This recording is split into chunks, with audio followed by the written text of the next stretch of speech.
Mele for a hotel, cause it's just hotel and it's a hotel.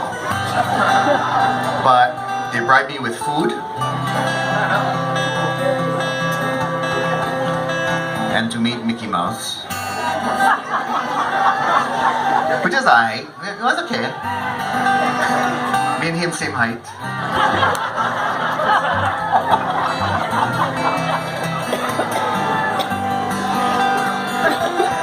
And so I looked at all of the other old mele that extolled buildings. And so one of them that came to mind was Royal Hawaiian Hotel. And so for us, a building, a hale, a hotel is we treat that as a person through Hawaiian poetry. And so this mele was created. It talks about a little bit about the heat of Ewa, the maile of Ko'iahi, the Kaiaulu breeze that comes from the ocean and cools the land for the inhabitants out there. It goes like this. One,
Kahekeo na mo tu ai lana